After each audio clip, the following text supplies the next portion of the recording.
Welcome to ICD. My name is Robert Jakob. I'm Unit Lead Classifications and Terminologies at the World Health Organization. Please enjoy the introduction to ICD. It all starts with a code. It doesn't look like much, just a few letters and numbers. But it's a very important code because it's about a person's health.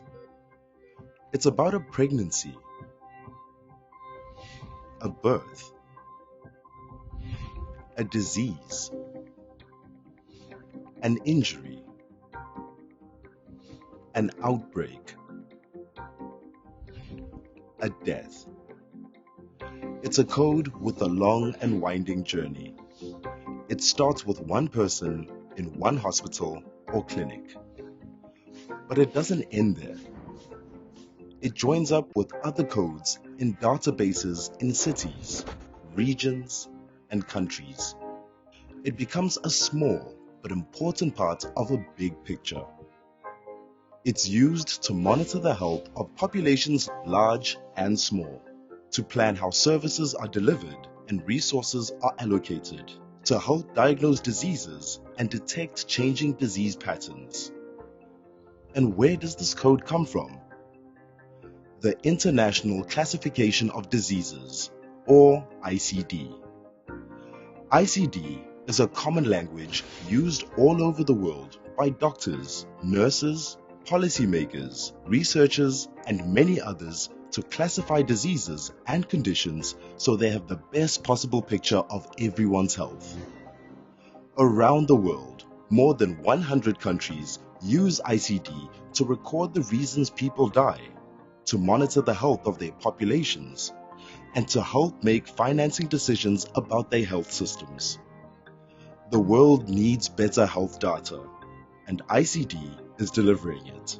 It's another way the World Health Organization is building a healthier world.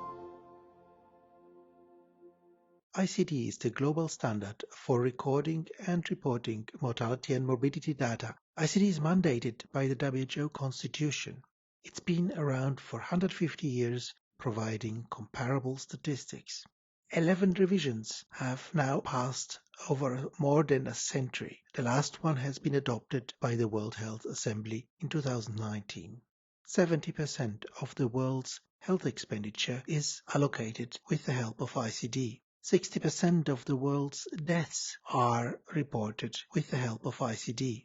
Tens of thousands of publications mention ICD and guidelines relate to ICD. ICD is designed for multiple uses. It is still used for cause of death statistics, but it also now has the detail for documentation in clinical records, surveillance, primary care reporting, costing, monitoring and resource allocation, describing patient safety events, encoding digital guidelines, or just comparing research outcomes. ICD is much more than just diagnosis. It has all the detailed record signs, findings, the activity during which an incident occurred, the place where an incident occurred, and objects or substances that were involved in that incident, so that the documentation can be refined to the level of detail that is necessary. The digital infrastructure allows multilingual outputs from ICD for humans in this browser and also for software. Here you see a search in English that shows also results in Arabic. Currently available are also Spanish and Chinese.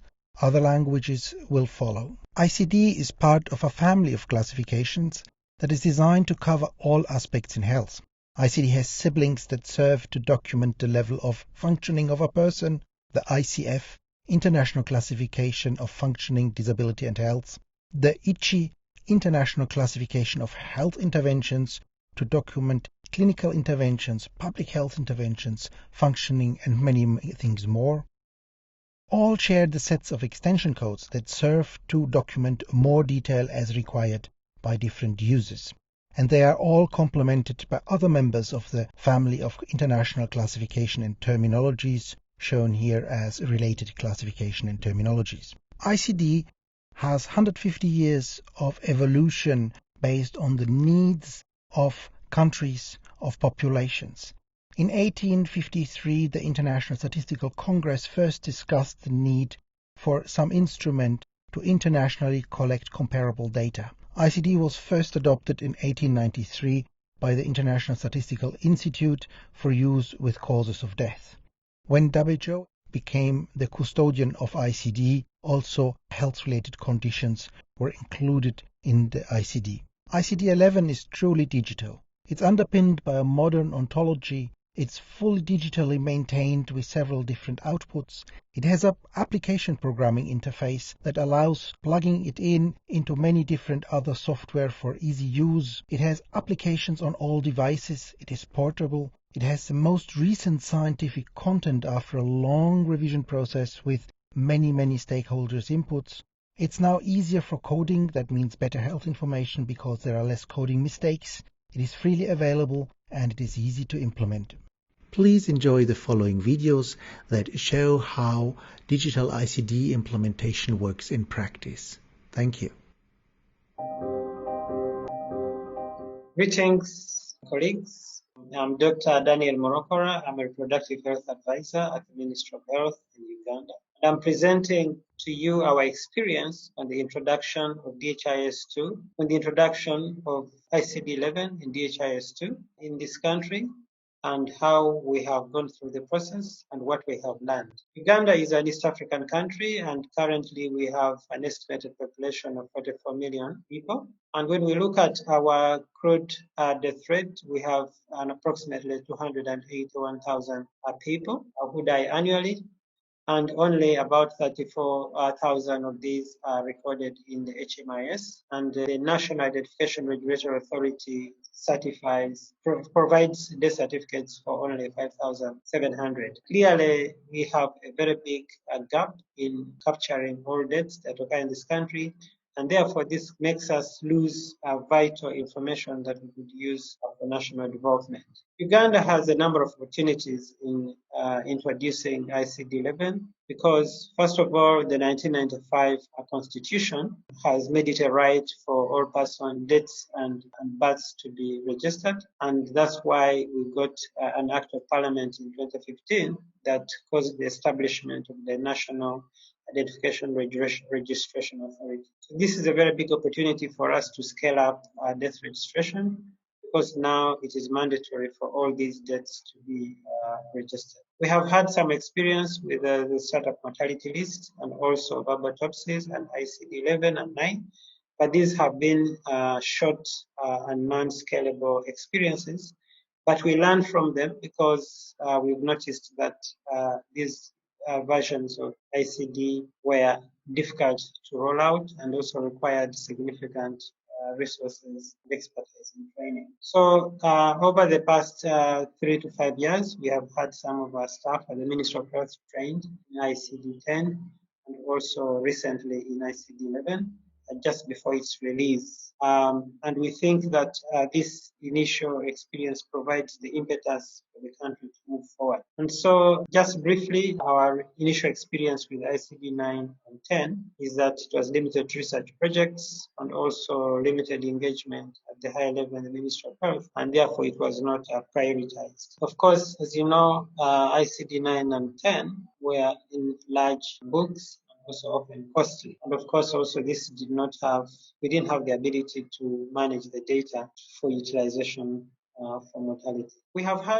went through a step of going back to take stock of what we were doing, also look at what opportunities we could explore, and think through a structured and systematic way for introducing ICD-11. We first of all started with strengthening the national CRVS task force and then worked on harmonization of tools between the Ministry of Health and the National Identification Authority, because we knew that the large burden of the capture of this information and certification would be on the Ministry of Health, and therefore we didn't want our health workers to be burdened by the tools. So we harmonized the tools and also worked on training our trainers so that we could be able to scale rapidly. When we come to the technology, the DHIS2 version we were running could not run the startup mortality list. So we went ahead and upgraded it from version 2.6 to 2.3. And then after that, then we were able to upload the startup mortality list app, but also the medical certification, the certificate of death form, which was adapted from the international version. Once this was done, then we sought the technical support and financial resources from the WHO headquarters and also with AFRO. And then we worked on integrating the ICD-11 coding tool into the DHIS2 and are now working on migration of the coding tool from the development to the production database.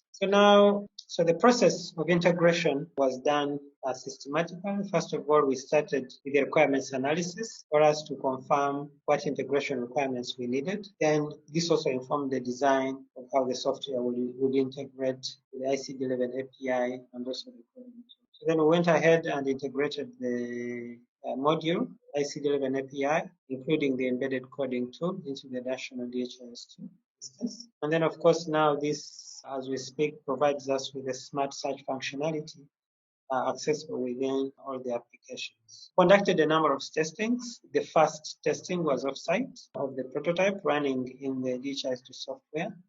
And then, of course, we went on to iteratively fine-tune it and then brought it now to the on-site version. And we have tested this in a minimum of 7 health facilities. As I speak, we've just concluded an initial training online for 14 regional referral hospitals and 2 national referral hospitals. So this has enabled us to continue to fine-tune the software and provide feedback to the developing team. So now I'll just show you briefly how the coding tool works. First of all, when you access the DHIS2, we put in an icon that we have used the ICD-11 international icon, but you can see that we have the HMIS 100 just below it. So when you click on it, it will bring you the certificate. And of course, the first page that you see is the disease information. And what is unique about this form now is you can see here that we have the national identification number. And this number enables us to interlink between the National Identification Register as well as the Ministry of Health, HMIS.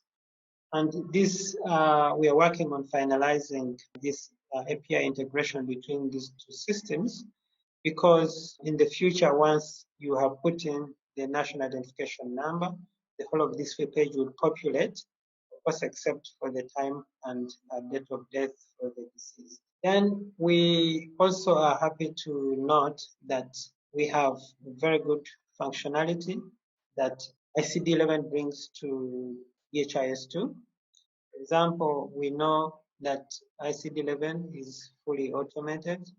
It has a smart search engine that is very powerful.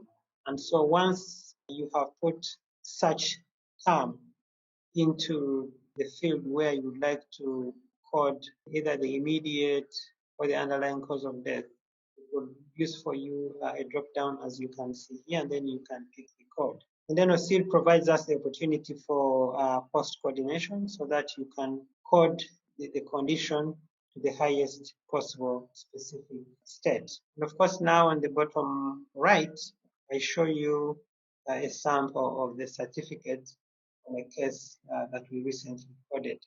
We have a 39-year-old single mother who is never married. This is an example of maternal death case.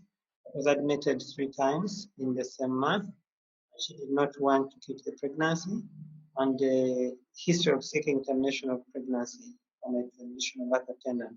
She came back to hospital after 11 days in septic shock and multi-organ failure. So we went ahead and recorded this case, and this is exactly how you see that the condition looks like, the certificate looks like after it has been coded. So you can see, even without going through a full demonstration, that yes, it is possible to integrate ICD-11, and also it brings with it all the advantages of a smart searching tool, standardized codes, and also we have also now learned that you can shorten the training period, because initially during ICD-10, when we used it for bug autopsy, we trained for almost 2 weeks. And then when we tried to summarize the course, then we went down to 5 days.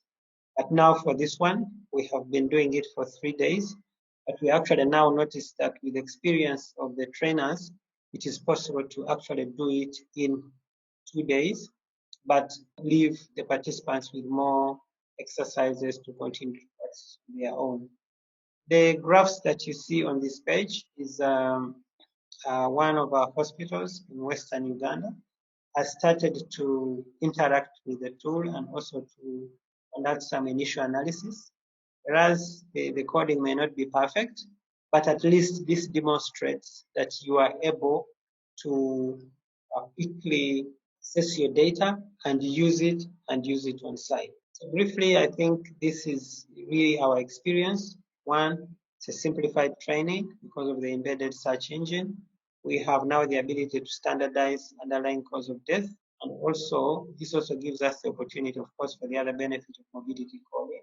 Then we can also access data as and when we require it. So for us, next steps, we have completed our TOT standardization meetings. We've already done the TOT refreshers. And for this week, we've been working on the initial scale up for online trainings that will be followed by on-site hands-on training using actual cases. And then we are also now finalizing with the API's integration and migration of the tool into the main DHIS2 production environment. So thank you very much for listening to me. I'm happy to take any questions or comments on the email as you see on the screen. Thank you very much. Bismillah ar-Rahman ar-Rahim. Assalamu alaikum. Hello everyone. I'm Wafa Zidan, Health Information and System Officer. First, I would like to thank WHO Headquarters and IMRO for giving UNRWA this opportunity to participate in this important event, United Nations World Data Forum, to share our experience in ICD-11 integration into e-health system to the other countries. This presentation, prepared by Dr. Sita, Director of UNRWA Health Program, WHO Special Representative, and Wafa Zidan, Health Information and System Officer, Health Department, UNRWA Headquarters, Amman. Allow me to show you this video to give you an idea about the UNRWA.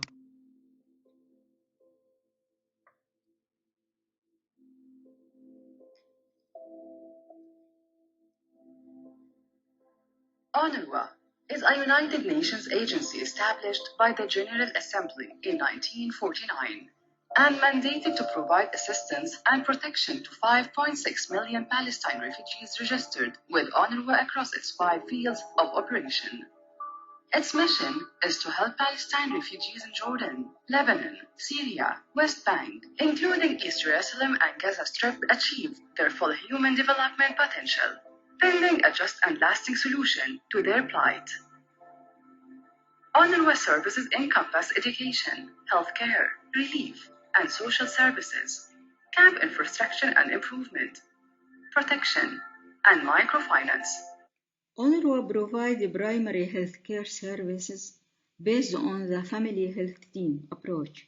Curative and preventive services are provided through 141 health centers in the 5 fields: Jordan, Lebanon, Syria, Gaza, and West Bank.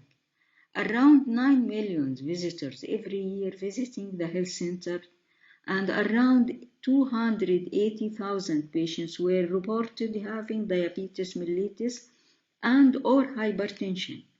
UNRWA recognized the importance of providing a training course of family medicine diploma for all the medical officers in the 5 fields. To support its family health teams model, UNRWA Health Program started in 2009. The in-house development of its health informatics platform to support an electronic medical record system, e-health. ICD, the International Classification of Diseases, is the international standard for systematic recording, reporting, analysis, interpretation, and comparison of mortality and morbidity data. eHealth had ICD-10 integrated into its structure. The situation of ICD-10 in eHealth. UNRWA eHealth is handling ICD-10, which is only incorporated at chapter level, without any specific category or subcategory of disease. The main challenge of ICD-10 in eHealth is lack of the further extension into different diseases names codes, and that it does not provide any needed report according to ICD classification. This slide shows how it is difficult to create reports at any level due to the missing standard medical term and not available of the codes. This slide shows the design of ICD-10 into health system in the old version. The ICD-11 implementation have been done through several steps. The first step established task force which consisted of staff from headquarters, IMTD and WHO to provide technical advice, guidance and support. The second step conducted training by WHO.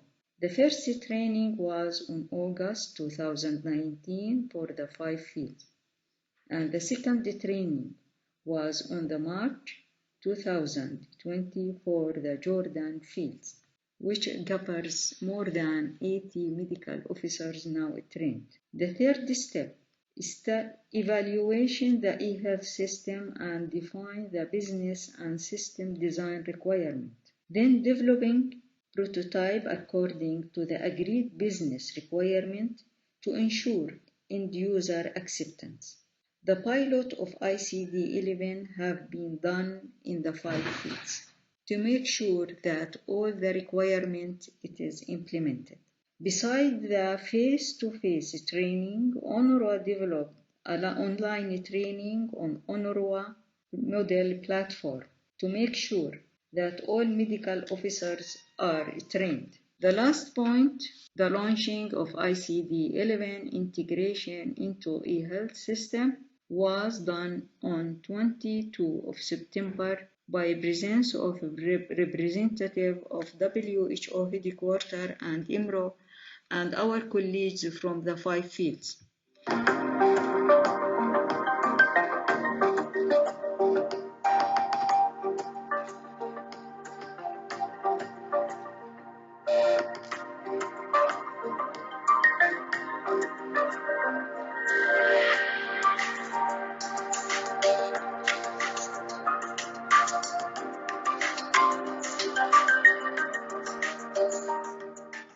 The ICD-11 progress. Now the system able to create general reports which were not able currently under ICD-10 in the eHealth at several levels. This will help in to monitor the health status and allocated resources for a specific area. ICD-11 will giving more accurate diagnosis symptoms in a specific manner which is compatible with ICD-11 codes. In addition, it will help in clinical research and other purposes. The ICD-11 is easy to navigate and use to describe different health conditions at different levels. In my opinion, I think that ICD-11 is very important as it improves data quality through good documentation using standard medical terms with high specificity. Its package includes a translation tool, multilingual support, including Arabic, which we helpful in UNRWA serial field. This tool will ease the process of reaching the right diagnosis and treatment. ICD-11 is finally electronic, and now we are implementing this amazing piece of art to the electronic medical health records of UNRWA. Finally, this picture has been taken through the launching of ICD-11, and here our colleagues from headquarters, WHO and IMRO and the fields, in the 5 fields and health centers already there. And thank you for your attention. Hello, I am Grégoire Ray, the head of the CEPIDC, the Epidemiology Center on Medical Causes of Death, a unit from the French Institute on Health and Medical Research. I will present you the main aspects of artificial intelligence in medical cause of death coding and the new perspectives opened by the use of ICD-11. The CPDC is the French producer of the national statistics on medical causes of death. The latter is based on the medical part of death certificates, which conforms to the international standard published in the ICD. Here on the right, you can see the international model. It is a semi-structured form, the filling of which is left completely free to the certifier. Usually, without specific health crisis, we receive around 600,000 certificates per year. To obtain the most uniform data treatment, it is centralized at CPDC, currently applying WHO ICD-10 rules. In order to be used for public health monitoring in a reactive manner, the European regulation asks us to send data within 24 months, which needs lots of human resources today. What is primarily expected is the identification of the underlying cause of death, defined as the disease or injury that initiated the train of events leading to death, or the circumstances of the accident or violence which produced the fatal injury. It is normally stated at the bottom of part 1, as you can see on the right, of the death certificate, although it is very frequently not the case. I will now present the current main stages of data production. First, the data collection is still based, even after the COVID-19 crisis, at 75% on paper certificates, which take approximately 4 months to be sent between several administrations to be scanned and the text to be entered. The 25% other death certificates are sent through a web application that reproduce very similarly the paper experience, except that the information is received in real time. Second, data treatment, what will mainly focus our attention, it starts from the raw text written on death certificates, which is treated by finding known expressions in an index that is associated to ICD codes. This process is the longest one, and currently part of the expressions is automatically treated by an expert system based on regular expressions that need to be regularly updated. In French, it is far from being sufficient, and approximately 35% of death certificates need a human intervention. Then, the identification of the underlying cause of death is mostly based on ICD codes obtained at the previous stage, and this part is treated automatically in more than 90% of cases. Last, data treatment stage, some specific death certificates are checked by humans because of known errors during previous automatic stages or to solve residual inconsistencies. Then, statistics can be produced. Currently, in France, with available human resources, all those stages take more than 20 months, and the cumulative delay is higher than 30 months, which is a real problem for reactive public health monitoring. That is why we worked on new methods that will increase the level of automated treatment. We worked first on the raw text treatment. To look quickly at the performances of several coding strategies, we organized international changes between 2016 and 2018 called CLE eHealth with other participating countries, US, Italy, and Hungary. The idea is to provide the dataset with raw text and corresponding ICD codes to any participating team and to compare the performances obtained by all the methods they could propose.